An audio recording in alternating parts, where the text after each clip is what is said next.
Live from downtown Detroit, home of WDIV and Click on Detroit, Local 4 News at 11 starts now.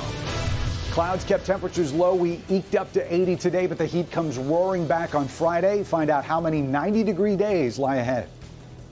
All right, Ben, alone in the rain, several Detroit public school students caught in the aftermath of some protests. Glad you're with us for Local 4 News at 11. Nearly a dozen arrests of people protesting in-person summer school disrupted the bus schedule today. It led to some students being caught in the rain and a 9-year-old little girl left alone for more than a half hour in a West Side neighborhood. Jason Colthorpe spoke. Yeah, and these protests are now 4 days strong, Kim, and the mother I talked to said that the DPSCD and this busing company should have been better prepared because of that. And instead, it led to her 9-year-old being stranded as well as some other kids. A terrible day for me. A terrible day for Taylor Davis because it began with her standing in the rain for almost 40 minutes, alone. So she was standing there by herself. She's 9. To get to her school, Taylor is picked up near home and minutes later transfers to another bus at Dixon Elementary. But today, the second bus wasn't there. You're across the street from a really well-known drug area. So how do I know that they're not gonna just possibly see my child wandering around and take her? If anything could have happened. So it was nobody there, so I got scared, so I just went back. It's like the garden place is like really an area. I went to the roof. I didn't go all the way back, but I went to the roof part, and then I saw buses, but they just drove past. To hear that she's wandering around, that's not okay. The second bus eventually showed up, but Crystal still hasn't cooled off. Oh, I'm upset. I was gonna say I'm upset.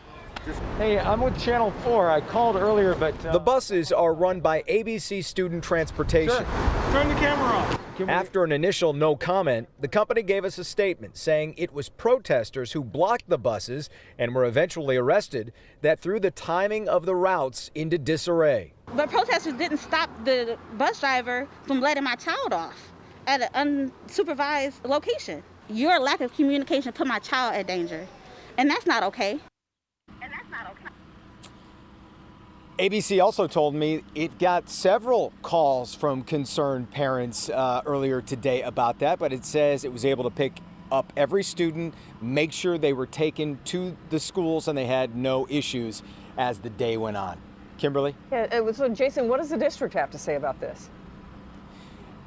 Not much, certainly not to us anyway. We couldn't get a comment. They referred us to the busing company, and Nikolai Vitti, the superintendent, on Twitter indirectly blamed the protesters as well. But Crystal's also a little upset that she couldn't even get a simple apology from the superintendent's office or from the busing company. And her message is pretty simple. Do better, learn from this so it doesn't happen to another child and another family. Yeah. Kim? And glad the little girl is okay tonight. All right, Jason, we appreciate it. Well, Jason's out there in a humid night across Metro Detroit. It is. Let's check in with Ben on whether this humidity will stick around for the weekend. Hey guys, yeah, the humidity is actually going to go down. That's good news, but the flip side of that is temperatures are going to go up. So any way you cut it, tomorrow is going to feel a lot hotter than it was today. We did have the clouds to protect us. You can see on the satellite, those have gone away. And as the clouds exit with the moisture that we had today, we're starting to get some fog. In fact, visibilities have been down to a quarter mile there in Ann Arbor, just at a mile in Port Huron, and 3 in Lapeer. So do expect that there's going to be some areas of patchy fog hanging around as we head into tomorrow morning. It's not the Jedi, but the return of the heat in the next 4 days. 89 tomorrow and then 3 straight days in the 90s. Will that be it? We'll look at your 7-day forecast and see what lies beyond in just a few minutes. Guys. All right, Ben. Cornelius Fredericks died from being restrained at a Kalamazoo youth home. Now the state is announcing new emergency rules to try to prevent another such tragedy. Mara McDonald live in Southfield tonight. Mara, for starters, no more placing children face down while restraining them. Hi, Devin. That's right. What we're hearing out of the state is this. After this video that you're about to see went public, state says that it is going to be announcing changes to the protocols that are used on children who are in state care facilities. Take a look. This is the video from inside Kalamazoo's Lakeside Academy. You see the beginning of what the medical examiner says killed 16-year-old Cornelius Fredericks. Attorney Jeffrey Feiger is representing his family. Cornelius Fredericks did nothing. He's a child. He threw a sandwich and he was executed on videotape. Fredericks was a ward of the state. His mother was dead and his father couldn't care for him.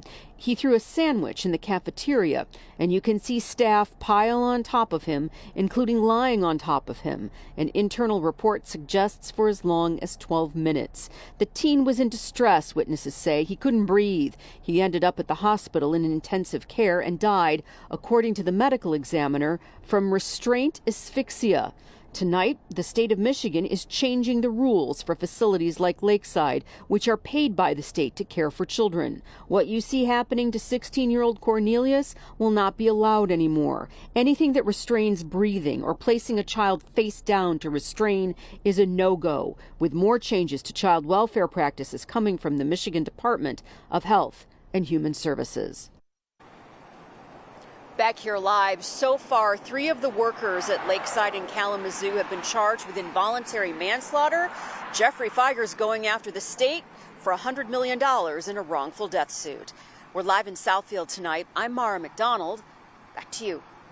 Okay, Mara. Some breaking news just in from Dearborn, where police are investigating a shooting at a liquor store. Take a look here. These are live pictures from 5 Star Liquor at Tireman near Hubble. Police say 2 men were shot. They were customers going into the store when they were hit. We are told that both are in critical condition. Police are asking any witnesses to call Dearborn police. Now let's get to the latest on coronavirus in Michigan, with the state reporting another 645 confirmed cases today. And we've lost another 16 lives, although that number includes 13 deaths uncovered during the state's review of records. Today's case count is down about 250 from yesterday. Meanwhile, today's headlines: West Bloomfield Schools announcing West Bloomfield High School will stick with strictly online learning if the state remains in phase 4, while students in grades K through 8 will have a mix of online and in-person learning. And despite cases on the rise, Hillsdale College plans to hold an in-person graduation ceremony this Saturday. Michigan Attorney General Dana Nessel's office says the event is against the law, as gatherings of more than 100 people in that part of the state are prohibited. Now, the owners of Harper's Bar in East Lansing will have to answer questions next week about the coronavirus outbreak that infected some 180 people. The Michigan Liquor Control Commission has ordered a hearing with the owners. Earlier this month, Governor Whitmer ordered bars to close, citing the outbreak at Harper's. Next week's hearing could result in Harper's liquor license being suspended. We'll follow it, of course. On Detroit's west side, 1 person is shot inside an SUV on the Lodge Service Drive. Happened just before 3:30 this afternoon near Gladstone. Police say 3 people were inside this red SUV when another car pulled up and someone began firing shots inside. 1 person was hit, was taken to the hospital, though, with non-life-threatening injuries. With the federal government's $600 a week unemployment benefit set to expire in 10 days, there's a new push in Washington to extend the benefits. Today, Congresswomen Debbie Dingell and Rashida Tlaib held a Zoom press conference calling for an extension. These are our neighbors. These are daughters, these are mothers, these are fathers, these are people that are trying to do their best with no fault of their own. The pandemic has impacted them. And we can't sit by and not allow us to provide unemployment benefits. All of a sudden, we're going to stop paying unemployment, and people who shouldn't be at work, who need to stay home, are going to be afraid that they can't stay home. And that is the biggest danger to community spread and the spikes that we're seeing. Well, there's been a move in Washington to negotiate an extension, but Senate Majority Leader Mitch McConnell has said this week it likely wouldn't come before benefits run out. Michigan's eviction moratorium has officially run out, but not for residents of the city of Detroit. The 36th District Court has extended the eviction ban in the city through August 15th, at least at this point. Yesterday, Mayor Duggan announced millions of dollars in aid to help Detroiters in need. Any Detroit residents at risk of eviction should call this number. It's 866-313-2520, 2520 to get free legal defense and rental assistance. The historic Hamtramck Stadium is soon going to look a lot different. The 90-year-old ballpark that was once home to the Detroit Stars is only one of 5 remaining Negro League fields still standing. The city was just awarded a federal grant worth $490,000 to repair the park. The money will go toward renovating the stadium with plans to improve the seats as well as the metal grandstand. That's cool. Still ahead, a new bombshell report alleges disturbing allegations against an NFL franchise. We'll have a look at what more than a dozen former employees say happened to them while they were working for the team. Kind of try to prepare yourself for everybody else's emergency, never really your own until it happens.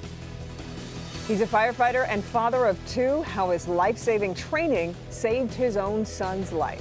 But coming up first, a legal fight brewing down south pitting governor against mayor, all over whether to enforce a mask mandate. That's next.